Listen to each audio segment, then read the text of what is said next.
कहानी है रामपुर गांव की, जहां के मर्द महिलाओं को हमेशा नीचा दिखाने की कोशिश में रहते। अरे अभी तक खाना नहीं आया क्या? मुझे एक और शादी करने की जरूरत है। नहीं जी नहीं, ऐसा मत करना, वरना मैं कहाँ जाऊंगी। खाना लेकर मैं अभी आई जी। गांव की पंचायत में भी फैसले हमेशा औरतों के खिलाफ ही रहते। मैं जो फैसला सुनाता हूँ वो भगवान की आज्ञा होती है। इस लड़के ने अपने मन से शादी करके अच्छा नहीं किया। लड़के को घर भेज दो और इसकी शादी इसकी जाति की किसी लड़के से करवा दो। लेकिन ये लड़की, इसे तो गांव के बाहर निकाल दो।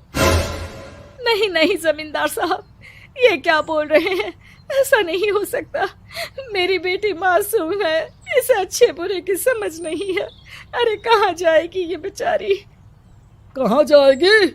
इतनी चिंता है तो पूरे परिवार का गांव निकाला कर देते हैं। बेचारे पूरे बसे बसाए परिवार को गांव छोड़ना पड़ता है। चाहे जो हो, अगर बेटियों को कंट्रोल नहीं कर सकते तो गांव में रहने का कोई मतलब नहीं है।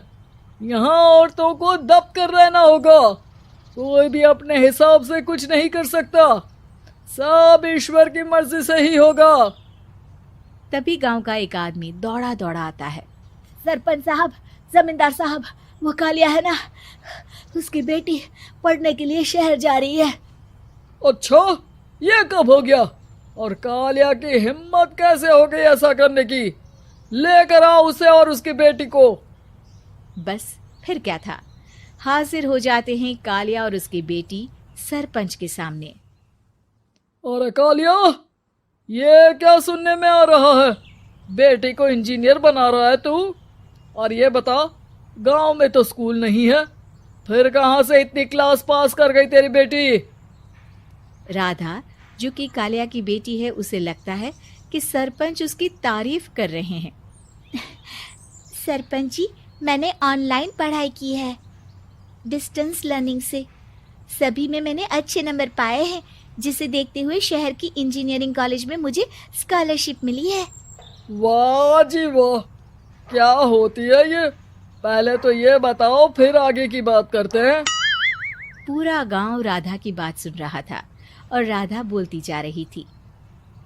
तो ऐसे मैं फ्री में एक अच्छी शिक्षा लेकर गांव में जो कुछ परेशानियां हैं, जैसे बिजली, पानी और इंटरनेट जैसी समस्याओं के लिए काम करूंगी। मैं गांव को शहर से जोड़ने के लिए पुल का निर्माण करवाने का प्रस्ताव रखूंगी। मुझे पूरी उम्मीद है कि जल्द ही हमारा गांव भी तरक्की की राह पर चल पड़ेगा। राधा की बात सुनकर सारे गांव वाले ताली बजाने लगते हैं। सरपंच को समझ नहीं आता कि वो क्या करे।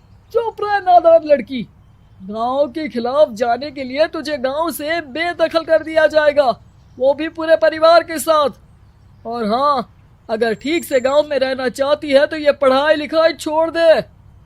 हम तेरे लिए गांव का कोई होनहार लड़का देखेंगे। तभी गांव का एक आदमी बोल पड़ता है। अरे नहीं नहीं सरपंच जी, राधा बिटिया जो बता रही है, अगर वैसा हो जाए तो हम लोगों को पैसा कमाने के लिए बाहर नहीं जाना पड़ेगा। हाँ जी, और ना ही कोसों दूर पानी के लिए भटकना पड़ेगा। हमारे बच्चे भी अच्छी पढ़ाई कर सकेंगे और आगे बढ़ेंगे, ना कि हमारी तरह खेती करते बैठेंगे। क्यों गांव वालों, राधा बिटिया का साथ देना चाहिए ना। सरपंच देखता है कि गांव राधा के साथ है तो वो चुप हो जाता है।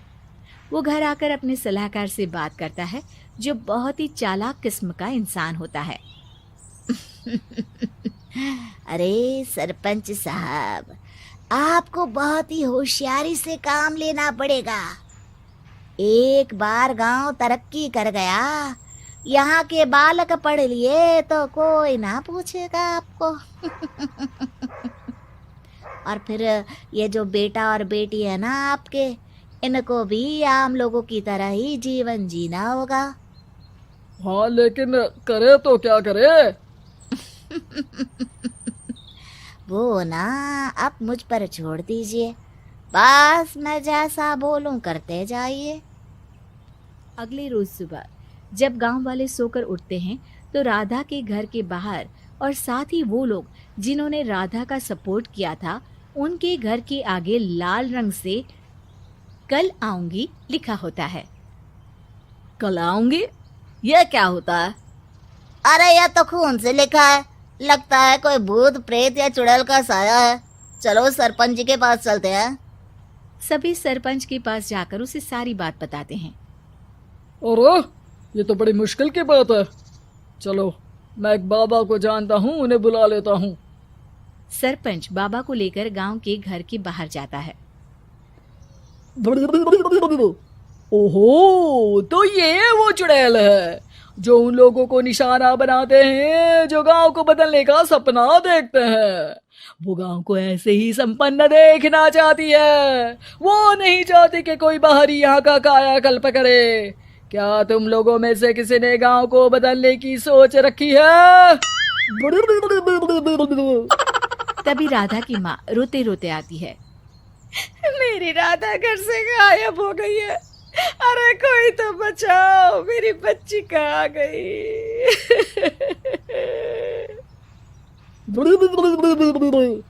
ले गई वो चुड़ैल, तेरी बच्ची को ले गई। अब वो उसे श्रापित करके छोड़ेगी, उस पर चुड़ैल का साया हो जाएगा। तभी बुरी सी हालत में राधा भी वहां आ जाती है। उसके बाल चुड़ैल की तरह फैले होते हैं और कपड़ों में खून लगा होता है। सभी राधा को देखकर डर जाते हैं। माँ, पता नहीं मुझे कौन उठा कर ले गया था। अरे दूर दूर हो जा चुड़ैल, अब हम लोग इस गांव में नहीं रुकेंगे। अरे कैसे बातें कर रहे हैं आप? कल तो आप मेरे भरोसे गांव का हुलिया बदलने, अपने बच्चों को पढ़ाने और तरक्की उन्नति की बात कर रहे थे, तो आज क्या हो गया आपको? ये फिर तुम लोगों को बहकाएगी। ये चुड़ैल गांव में आ चुकी है, ऐसे ही ये तुम्हारे घर के बच्चों को भी ले जाएगी। गांव वाले राधा को गांव से बाहर निकाल देते हैं। उसके माँ बाप रोते रहते हैं, लेकिन गांव वाले नहीं मानते। मैं भी अपनी बहन के साथ गांव के बाहर रहूंगा, लेकिन वो पढ़ाई नहीं छोड़ेगी। वहीं सरपंच के घर पर सलाहकार कहता है। देखा, सांप भी मर गया और लाठी भी नहीं टूटी। लेकिन अगले ही दिन सरपंच के घर के बाहर भी वही शब्द लिखे होते हैं। और फिर सरपंच की बीवी कहती है, हमारी बेटी को किसी ने अगवा कर लिया है। तभी राधा का भाई वहां आ जाता है। अरे गांव वालों, मैंने सरपंच जी की बेटी को देखा था। वो चुड़ैल उसे उठाकर ले जा रही थी। अरे क्या मजाक कर रहे हो? नहीं नहीं सरपंच जी, आप नहीं जानते। वो चुड़ैल अब आपकी बेटी में आ जाएगी, जैसे राधा के अंदर आ गई थी। तभी सरपंच की बेटी वैसी ही हालत में वहां आती है जैसे राधा आई थी। पापा, पता नहीं कैसे मैं गायब हो गई थी।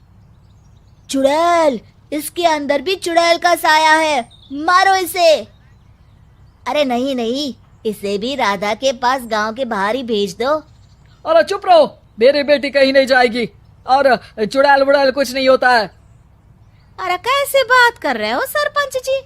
आप तो बोल रहे थे कि आपका फैसला भगवान का ज्ञान होता है, तो अपने पर बात आई तो अब आप ऐसे बोल रहे हैं। अरे ना ना ना, आपको अपनी बेटी को त्यागना ही होगा। अरे बुलाओ बाबा को। राधा का भाई बाबा को ले आता है, जिसे अब गांव वालों के डर के कारण सच बोलना पड़ता है। मैं कोई बाबा नहीं हूँ, मैं तो मोची था। ये सलाहकार महोदय ने मुझे कहा था एक्टिंग करने को। अब वो मुझे पैसे देने वाले हैं। अब मुझे माफ कर दो। गलती हो गई, मुझे माफ कर दो। तभी वहां राधा आ जाती है। देखा सरपंच जी, जब गांव के बच्चे साक्षर होंगे तो आप जैसे लोगों की चालाकी नहीं चलेगी।